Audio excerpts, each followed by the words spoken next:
That's terrific. And now over to Dr. Jasek for 6 minutes, please.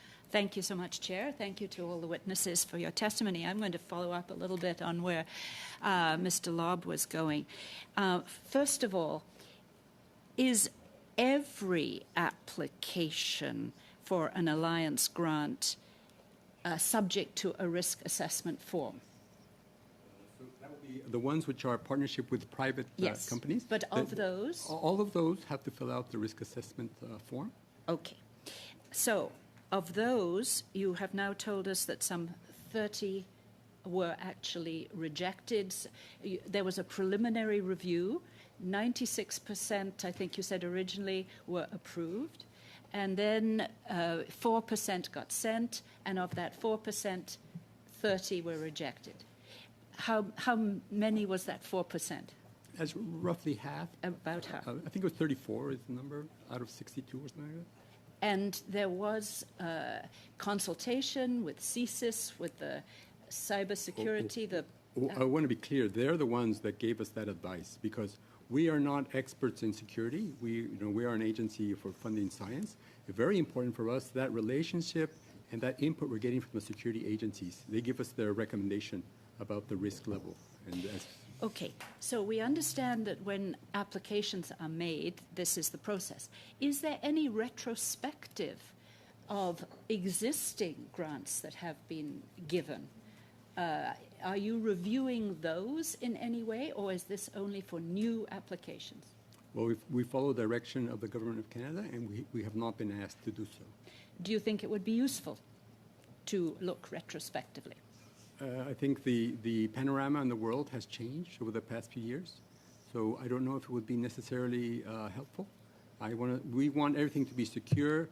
From the moment this framework was established, we want complete security because we really believe that it's very important to protect Canadian science, Canadian engineers.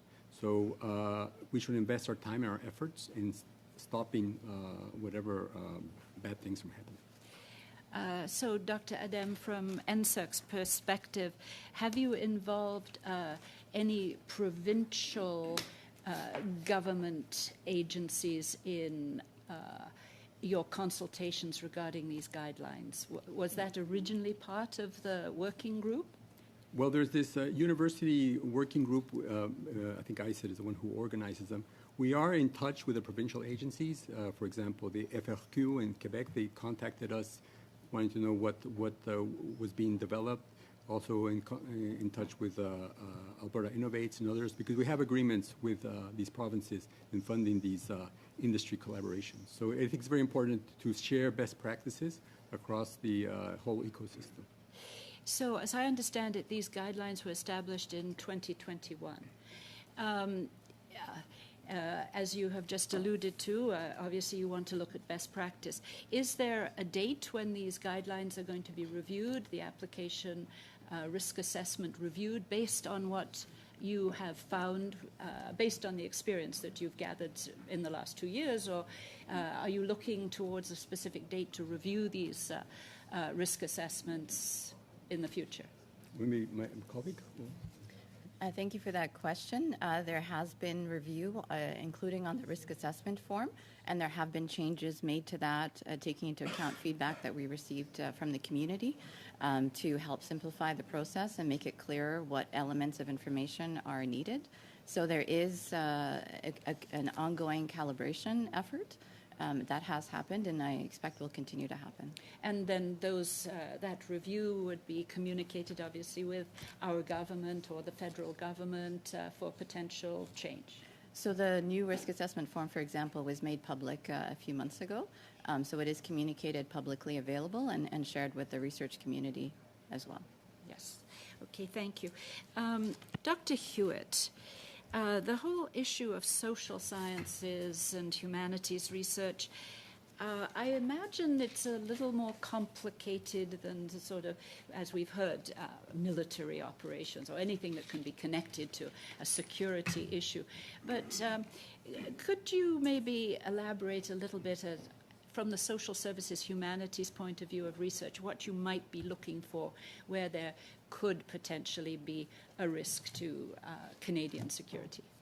I would probably start by saying that we would follow the guidelines that we had been given and that we agreed to, and we would implement. So a lot of things, as you would guess, within the social sciences, humanities, would not come close to some of the screening that's being suggested in terms of organizations, particularly in the private sector, that would cause some concern. On the other hand, all of our projects, so all of our applications, like all of the agencies, always originate with Canadian researchers. They are the primary applicants. They go through rigorous peer review through committees and external reviews, number one. So if there were flags there, they may be identified in the peer review process. Whether or not we would be able to do anything about it at that point would be interesting, because there may not be any mechanism to act. I would say at the other end of the scale, researchers conduct research to publish. So once the work is finished, they're writing articles and they're publishing articles in journals that are also peer-reviewed. So if there were to be something there that would cause some concern to peer reviewers, that would be exposed through the peer review process, or ultimately potentially result in the rejection of an article. But it's an interesting question, and I think this is going to come up more and more. A good series of questions. And now over to Monsieur Blanchet-Chocat for 6 minutes.